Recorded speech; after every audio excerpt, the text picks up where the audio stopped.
irmãos, abra as vossas Bíblias em Gálatas, capítulo de número 1. Capítulo de número 1. Gálatas, capítulo de número 1. O versículo é o de número 7.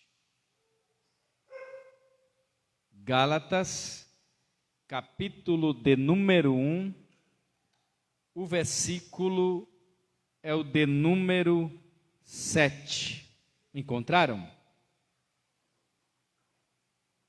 Gálatas, depois de 2 Coríntios e para trás de Éfeso. Vou esperar os irmãos acharem, que nós iremos ler. Gálatas 1 e 7. Diz assim: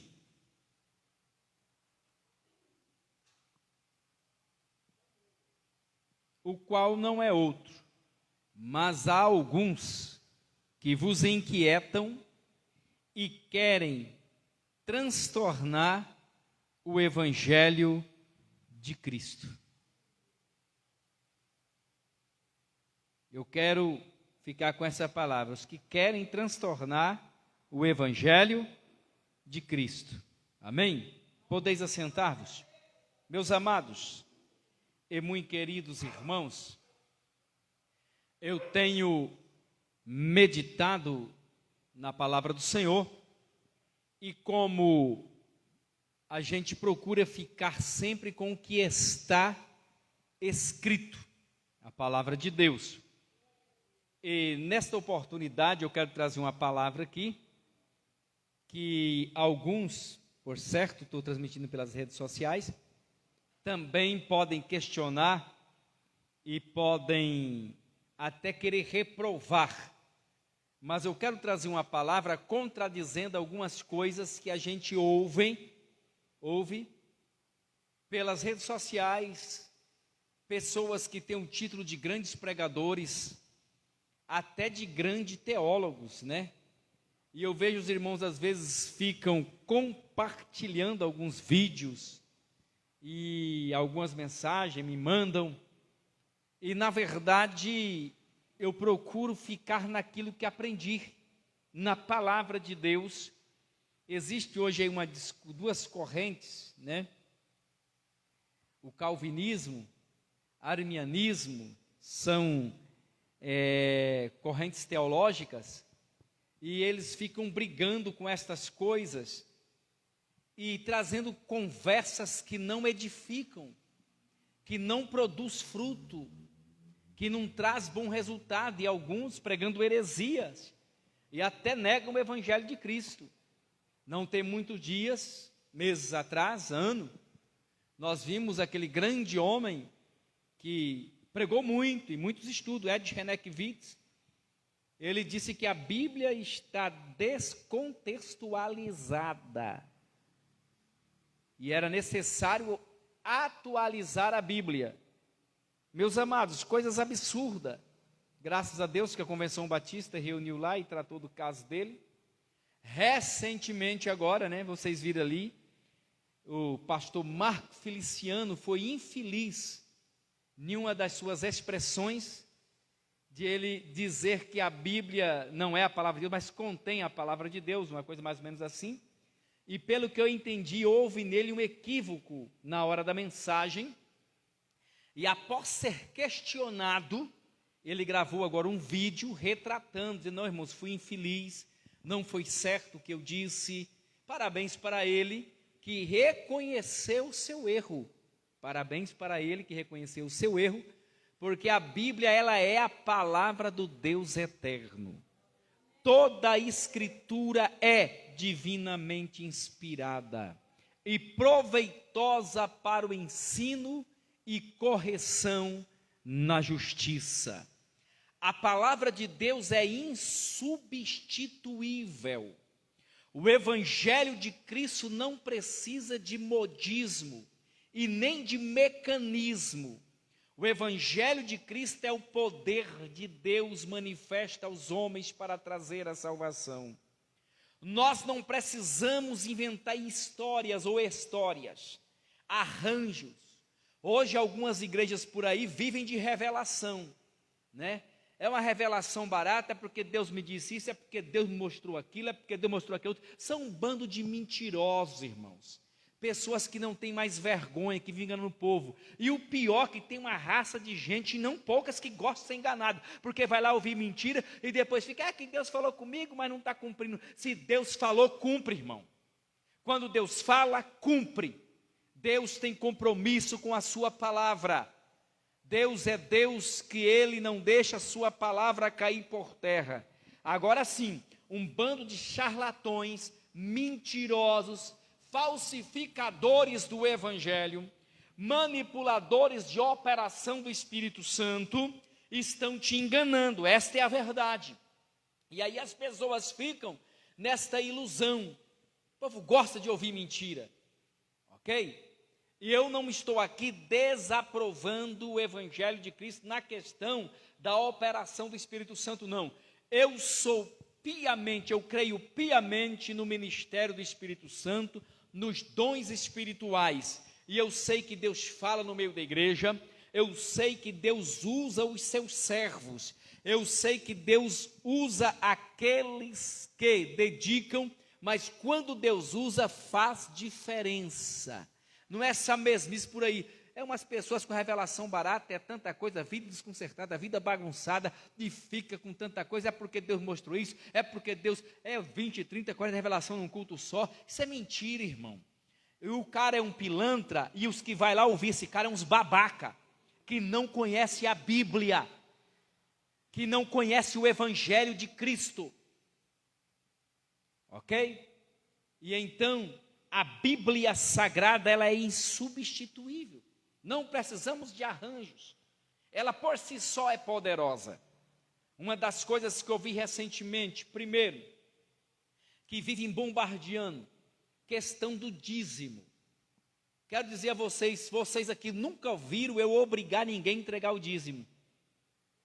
Vocês congregam comigo aqui há um ano, há mais que isso, nunca ouviram eu disciplinar ninguém por causa de dízimo. E nem tratar alguém mal porque não é dizimista. Já viram? Vocês nunca viram. E nunca viram eu pregando também nos cultos diretos, até porque tem que ser dizimista, que não dá dízimo para o inferno. Vocês nunca viram isso da minha pessoa. Eu nunca fiz isso. Porque eu entendo que dízimo é uma doutrina bíblica. Mas ele é entregue quando você reconhece o senhorio de Cristo em sua vida. Você reconhece que Deus é dono de tudo e que você é um arrendatário. E você está pagando uma renda. Deus deu tudo para você e você só está devolvendo 10%. Eu creio no dízimo desse jeito. Então, e também eu não dizimo para ser abençoado. Eu dizimo porque fui. Eu já recebi. Eu estou entregando algo que eu recebi, apesar de ter promessas bíblicas, mas não para ser, mas porque já fui. Eu até entendi que oferta sim, eu oferto para ser abençoado, mas dízimo porque eu já fui abençoado. Aí tem um bando de gente babaca, descarado, falso profeta, filho do Satanás. Eu quero falar assim, que vai ficar na rede social e eu quero que a pessoa ouça isso aí. Dizendo por aí que o dízimo é na lei, quem está dizimando está debaixo de maldição. Irmão, pessoas não conhecem a Bíblia. O dízimo foi antes da lei, na lei e depois da lei. Antes da lei, primeiro dizimista foi Abraão. E ainda tem pessoas dizendo assim, não, mas Abraão deu dízimo nem do que era dele, foi dos despojos. Primeiro, se ele dizimou dos despojos que ele recebeu da guerra, era dele, porque quem vencia a guerra era dono dos despojos, ok? Ele era dono dos despojos, então dizimou que era dele. Só que se você conferir no capítulo 14 de Gênesis, versículo 18 a 20, por aí, 22, você vai encontrar dizendo assim, que Abraão encontrou com Melquisedeque e deu dízimo de tudo. Lá não fala que é despojos, fala que deu dízimo de tudo, ok? Por que eu estou mexendo nisso? Porque as pessoas falam e ficam criticando, e tem crente enganado com isso, fazendo confusão, ok? Em vez de pregar salvação, e a gente tem que se defender, tem hora, tá? Ah, mas o apóstolo Paulo nunca pregou sobre dízimo, por duas razões. Ele não pastoreava a igreja, ele era missionário. Era missionário, irmão. Ele não estava na frente de uma igreja, não, ele estava missionário. Mostra para mim qual foi a igreja que Paulo pastoreou. Nenhuma. Ele fundou as igrejas, teve lugar que ele ficou mais extenso, acho que foi 3 anos, 2 anos, 3 anos. Mais que isso ele não ficou no lugar, e ele ficou edificando a igreja, depois deixou outro pastoreando e foi embora. Que o trabalho era missionário, levantar a igreja. Quem ia ensinar sobre o dízimos nas igrejas, era a pessoa que cuidava da igreja e vendo o tamanho da necessidade. Esse é o primeiro ponto. Segundo, porque na grande maioria, no princípio da conversão na igreja primitiva, as pessoas que vinham para o evangelho, muitos deles eram judeus. E para o judeu isso já era coisa definida. Não se questionava. E o judeu, antes de constituir rei, ele entregava 10% para o ministério levítico. Tem gente pregando por aí também que o dízimo era para poder ajudar os pobres. Mentira. Não prova isso para mim na Bíblia. O dízimo era entregue no ministério levita para sustento do sacerdote e dos levitas. Cuidar dos pobres era responsabilidade do povo em geral. Até colher uma roça e deixar um canto da roça, da lavoura, sem colher, para os pobres colher, era bíblico. Você pode estar ali, mas vai encontrar. Ou quando ia catando as espigas aqui, caía para trás, se o pobre pegasse, não podia impedir, deixava ele pegar. Isso era bíblico. Ok? Agora, dízimos ia para o templo, para sustento do sacerdócio, de quem ministrava, dos levitas. Isso tem, não vou citar referências, se você ler Deuteronômio, Levítico, Números, você vai encontrar referências com sobra sobre isso. E eu fico admirando a pessoa fazer confusão. Agora, quando o povo constituiu um rei, aí dobrou a coisa. Por que dobrou? Porque eles davam 10% de dízimo e pagavam 10% de imposto para o rei. Se você ler no primeiro livro de Samuel, capítulo 8, até o capítulo 12 por aí, você vai encontrar, capítulo 10, Samuel trazendo toda a orientação sobre reis, e você vai encontrar Samuel determinando que 10% dos impostos era para o rei, para manter o reino, para manter o império. Então acabava o povo de judeu entregando 20%, 10% para o ministério e 10% para o governo. Ah, pastor, mas hoje você entrega mais, ainda mais o governo atual que está só aumentando aí, ele entrega muito mais, entendeu? Mas voltando para cá, Paulo não pregou porque ele era missionário, e outro, que para judeu estava bem definido. Mas para mim fechar essa questão, é o seguinte, quando eu abro a Bíblia, no capítulo 6, versículo 19 e 20 de Hebreus, e o capítulo 7 de Hebreus, fica claro para mim que o ministério sacerdotal de Jesus é segundo a ordem de Melquisedeque. Oxe! Como que esse povo me explica? Para mim, quando ele diz para mim que quem dizima está debaixo da lei, debaixo da maldição. E aí vem o escritor hebreu dizer para mim que o sacerdócio de Cristo é segundo a ordem de Melquisedeque. E a primeira ordem sacerdotal receber dízimo foi Melquisedeque.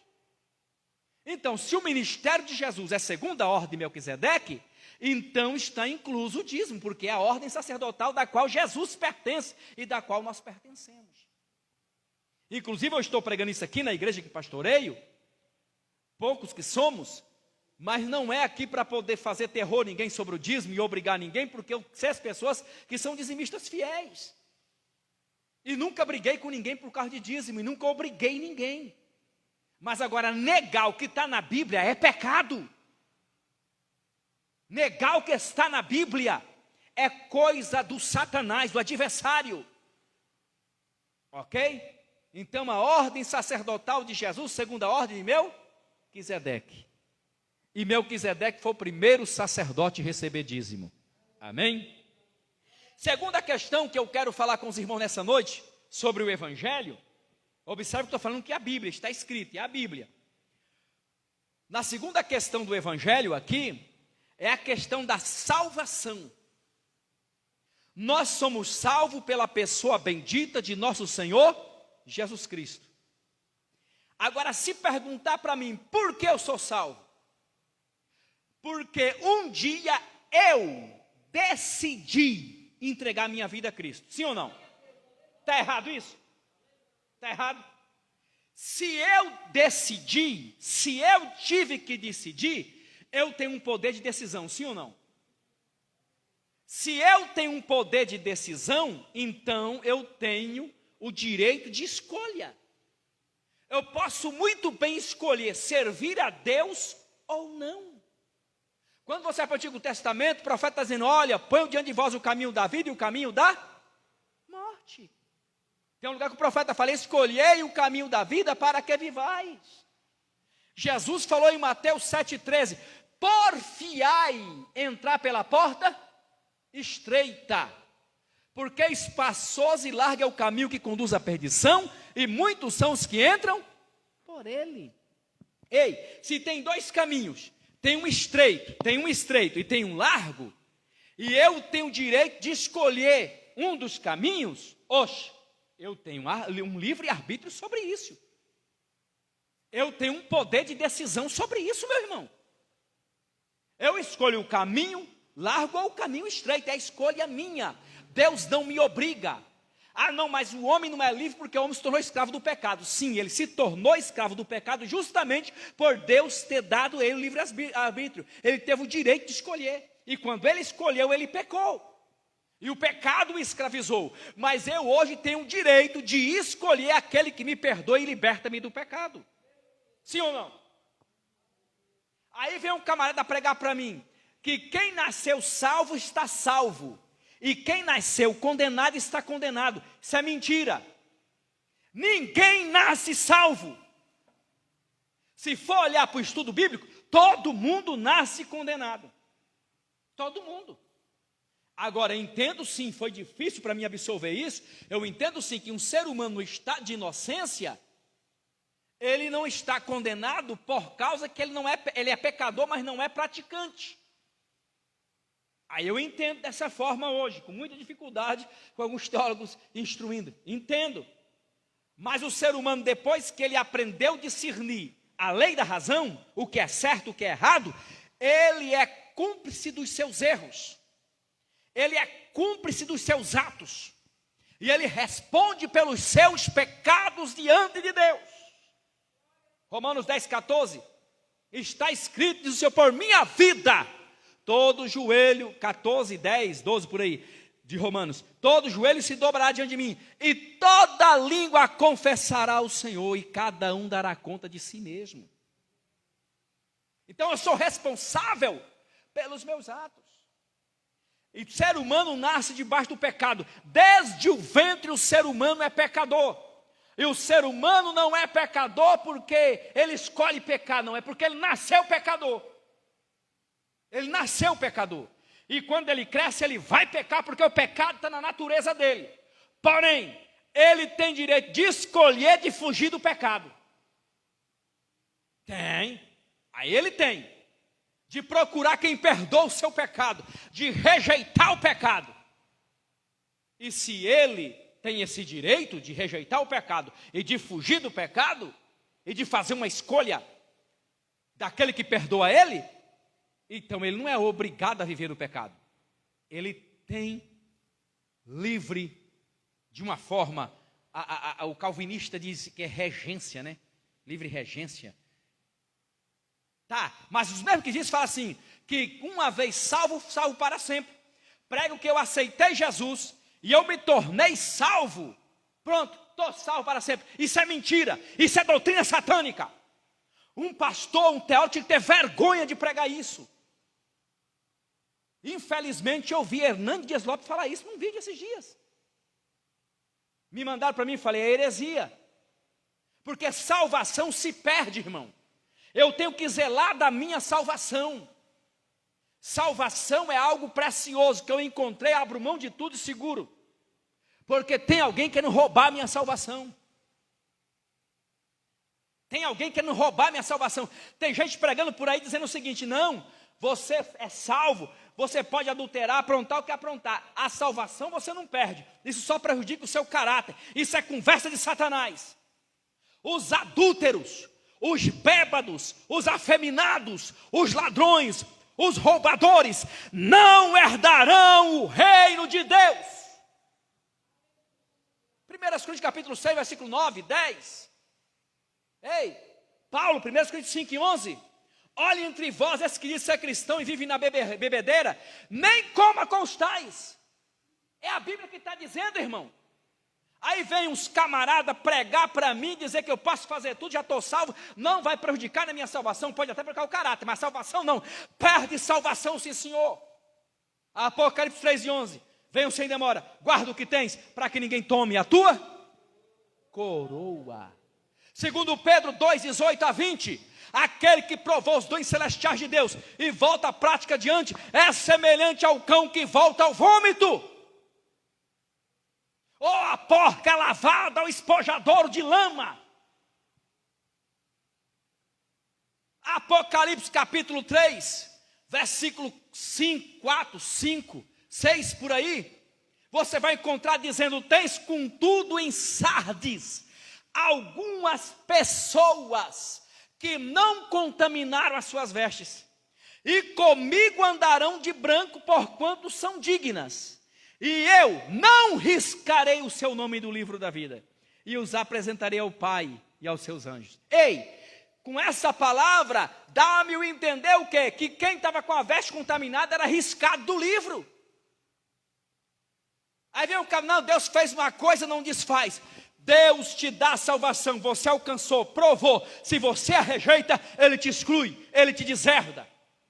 É que de uma vez que se tornou filho de Deus, não tem mais condições de ir para a condenação. Vai sim, tem filho de Deus no inferno. Lucas 16, 19 a 25, o rico e o mendigo, ambos morreram. E lá no Hades, o rico está em tormenta, dizendo, Pai Abraão representa o próprio Deus ali. Mas estava no inferno. Era filho, mas estava no inferno.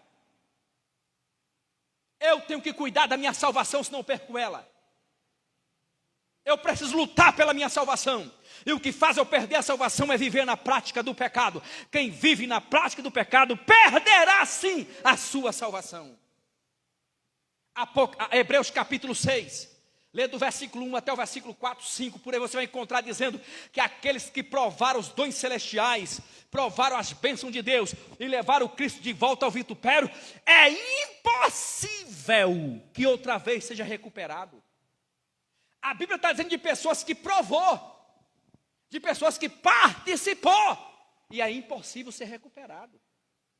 Aí no verso 9 fala, mas de vós, ó amado, esperamos coisas melhores, e coisas que acompanham a salvação. Aleluia! Quem pode adorar o nome do Senhor nosso Deus? Pode aplaudir Ele. Ele é digno de honra, glória, poder, louvor, majestade para todos sempre. Aleluia! Ok? Então cuida da sua salvação. Você pode perder ela sim. Esse evangelho que estão pregando por aí não é o evangelho de Cristo. É o evangelho humanista. É o evangelho religioso, é o evangelho de tradições, é o evangelho diabólico, satânico. Cuidado. Estão mudando o evangelho de Cristo sutilmente. Às vezes não estão mudando o livro escrito que nós temos, já mudaram alguma coisa, não têm coragem de fazer a proposta do governo atual, mas estão mudando com as mensagens que se pregam, com as mensagens que se ensinam. E as pessoas ficam na rede social absorvendo essas porcarias. Quando você for ouvir um vídeo de uma pessoa, ouça o vídeo de pessoas sérias, compromissada com Deus, compromissada com o céu. Oh, louvado seja o nome do Senhor, o nosso Deus eterno. Aí Paulo está dizendo, transtornando aqueles que transtornam o evangelho de Cristo. Coisas absurdas. Aí agora estão dizendo assim, não, você é livre de fazer o que você quer. Tem poucos tempos atrás, em pleno carnaval, uma equipe foi no trevo lá do carnaval, desfilou, nus, seminus, dançou, sambou, depois reuniram na sala, deram mão dada, oraram, falaram em língua e profetizaram um para o outro. E o irmão veio falar para mim, está vendo como o evangelho está dominando tudo? Eu falei, isso é o diabo profanando. Isso é profanação. Não, senhores, nananina não, venha que não tem. Conversa. Agora estão com o carnaval de Cristo, funk de Cristo, tanta coisa. Pode parar com esse negócio. O evangelho de Cristo não se mistura com isso. Quem quer servir ao Jesus é diferente. O cristão tem outros meios para ele se divertir. E eu não preciso virar um pulador de carnaval para ganhar ninguém para Jesus. Eu não preciso virar jogador de futebol para ganhar ninguém para Jesus. Eu não preciso, daqui a pouco vou ter que virar maconheiro para ganhar um maconheiro para Jesus. Daqui a pouco eu vou virar um prostituto para ganhar prostituto para Jesus. Isso é conversa de Satanás. Se eu quiser ganhar alguém para Jesus, eu tenho que ter vida santa, vida pura, vida transformada, viver no poder do Evangelho, no poder do Espírito Santo. É assim que se ganha vida para Jesus. Ser templo de Deus, onde Deus habita. Oh, aleluia. Quem está entendendo, adore a Deus. Oh, aleluia. Glorificado seja o nome do Senhor, o nosso Deus eterno. Agora vivem atacando o quê? O meio pentecostal. Na questão da evidência dos dons espirituais. Irmãos, tem muita meninice mesmo. Já falei no começo do culto. As pessoas não conseguem entender o que é dom do Espírito Santo, o que é a operação do Espírito Santo, entendeu? Dons do Espírito Santo é uma coisa, a operação do Espírito Santo é outra coisa. Uma operação do Espírito Santo pode acontecer na sua vida hoje, nunca mais acontecer. Dons não, dons é para ser cultivado e desenvolvido, ok? Mas nós vivemos nesses dias, aí as pessoas negando a evidência do falar em línguas, criticando. Aí vem seguir um cara adventista e Rodrigo não sei do que, e manda vídeo para mim e tanta coisa. Ele pode ser inteligente, pode ter a formação que ele tem, mas a seita que ele segue, que não é igreja, já desde o começo começou com mentira, começou com falsas revelações. Lê a história de Guilherme Miller, lê a história dos seus seguidores, como começou em 1844, 1843, 44, 45, como eles começaram, como que foi as dissensões entre eles, as aberrações de Ellen White. Aí as pessoas seguem, sustentam essas porcarias e ficam pregando nas redes sociais e vem crente mostrar para mim e dizer, está vendo aí, pastor? Estou vendo nada não, eles estão negando as escrituras. Aí vem a pessoa falar para mim, não, quando Paulo falou do falar em língua, estou falando de vários idiomas. Mas o apóstolo Paulo, em 1 Coríntios capítulo 14, versículo 2, versículo 4, está me dizendo para mim que quem fala em línguas edifica-se a si mesmo. Eu falar espanhol, inglês ou qualquer outro idioma ou português não me edifica em nada. Pode me dar oportunidades, mas me edificar minha alma não. E Paulo fala no versículo 2 de Coríntios 14, quem fala em línguas não fala aos homens, fala a Deus. Porque fala em espírito. Por que negam isso? Sabe por quê? Porque estão querendo mudar o evangelho de Jesus Cristo. Estão querendo mudar a palavra de Deus. E tem pessoas dando ouvido a isso. Eu até peço, ainda bem que os irmãos estão fazendo isso, das pessoas de fora fazendo, se ouvir essas coisas, nem manda para mim. Na hora que eu recebo um vídeo, eu fico nervoso. Porque quanto mais você manda esse vídeo desses caras, você divulga eles. São mentirosos. São falsos profetas, falsos teólogos, negadores e transtornadores do evangelho de Cristo. Não aceite isso. A Bíblia é muito clara. Jesus falou que mandaria o Espírito Santo, um outro consolador igual a ele. O Espírito Santo não é uma influência, é uma pessoa, como Jesus é. E ele veio para direcionar a igreja. Ele é o mestre amado. Oh, glória a Deus. Aleluia. E quando os irmãos receberam lá em Pentecoste, e o povo chegou para Pedro, Atos 2:39, Pedro fala, a promessa é para vós, é para vossos filhos, é para os que estão longe e para todos quantos o Senhor nosso Deus os chamar. Aleluia! Quantos chamados tem aqui essa noite? Queira adorar e bendizer o nome de Jesus. Oh, glória seja dada ao nome do Senhor. Para mim, para finalização, aí as pessoas também estão pregando, transformando o evangelho, negando o arrebatamento da igreja. Diz que não haverá arrebatamento. Que nós vamos estar aqui na grande tribulação. A igreja do Senhor Jesus, não. Eu quero pregar, isso está ficando gravado, isso vai ser publicado. Acredito que já tem até alguém compartilhando, que essas coisas o povo gosta de compartilhar, quando é meio polêmico, eles gostam. Eu quero dizer para vocês que arrebatamento vai acontecer. Arrebatamento da igreja não é doutrina que teólogo tirou de trás da orelha, não. É bíblica, é cristocêntrica. Jesus virá para buscar a sua igreja. Jesus virá para buscar o seu povo. E tudo que está acontecendo na igreja, nos governos que está acontecendo no Brasil e no mundo, tudo é cumprimento da palavra de Deus. E tudo é aviso para mim e para você, que Jesus está às portas. Que Jesus está às portas. E aqueles que estiverem preparados com a sua vida santificada, compromissada com Deus, vai ouvir o soar da última trombeta, que é a trombeta de convocação. E nós vamos subir ao encontro do Senhor. Quem tem essa esperança? Quem tem essa esperança? Adora, glorifica, aplauda Jesus, Ele merece. Ele merece, Ele é digno. Aleluia. Glorificado seja o nome do Senhor. Paulo disse, é no momento, é no abrir e fechar de olho, porque a trombeta, alguém fala que é 7 milésimo de um segundo, outros falam que é um tempo que não dá para calcular. Os mortos ressuscitarão incorruptível, porque convém que isso que é corrupto se revista da incorruptibilidade, e isso que é mortal se revista da imortalidade. E quando isso que é corrupto se revestir da incorruptibilidade, isso que é mortal se revestir da imortalidade, cumprir-se a palavra que está escrita, tragada foi a morte na vitória. Aí vai haver um grito bem assim, ó morte, onde está o teu aguilhão? Ó inferno, onde está a tua vitória? Porque o aguilhão da morte é o pecado, e a força do pecado é a lei. Mas graças a Deus que nos dá vitória por nosso Senhor Jesus Cristo. Aleluia. Eu estou esperando a volta de Jesus. Não depois de 7 anos de grande tribulação. Eu acredito que para iniciar essa grande tribulação, acontecerá o arrebatamento. Esse mundo não demora a ter uma grande surpresa. Eu quero dar 1000 glórias ao nome do Senhor, porque eu não sou sozinho pregando isso. E esses teólogos vão ser desmascarados, esses falsos profetas, falsos doutores, vão ser desmascarados, vão ter que dar explicação, porque se você não crê no arrebatamento, não vai subir, vai ter que dar explicação aqui. Enquanto isso, a igreja vai estar no céu, adorando, bendizendo o nome daquele que está sentado no trono. Oh glória, só os que aguardam a vinda de Jesus, dê mais um glória ao Senhor. Eu lhe convido a estar em pé agora na presença de Jesus. Glória seja dada ao nome do Senhor. Então, muito cuidado com aqueles que transtornam o Evangelho de Cristo.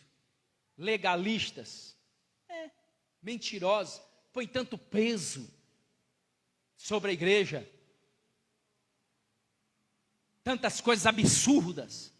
Uns negam a Bíblia, outros querem colocar um fardo insuportável. Que Deus nos guarde disso. Vamos servir a Deus, estar em comunhão com Ele. Tem um hino bem assim: a qualquer hora dessa Jesus vem, a qualquer hora dessa Jesus vem, vai correndo dizer para mais alguém, que a qualquer hora dessa Jesus vem. Eu não sei a hora, eu só tenho que estar pronto, preparado para encontrar com Ele. Oh, aleluia, oh, glória a Deus. Deus eterno, Pai celestial, eu estou orando com a tua igreja, com os teus filhos e com aqueles que nos acompanham pelas redes sociais. Eu quero, ó Deus, ministrar na vida de cada um dos teus filhos, que tu derrame as tuas ricas e gloriosas bênçãos sobre cada um. Nos ajude a fugir do falso evangelho e viver o verdadeiro evangelho, e estarmos preparados para o dia da tua volta, Senhor. E enquanto estivermos aqui, que possamos viver na plenitude do teu evangelho, para assim ter uma vida que glorifique o teu nome e leve as pessoas a Cristo. Pai, eu te adoro e te glorifico e ministro a tua bênção sobre o teu povo, em nome de Jesus. Amém. Deus em Cristo vos continue abençoando.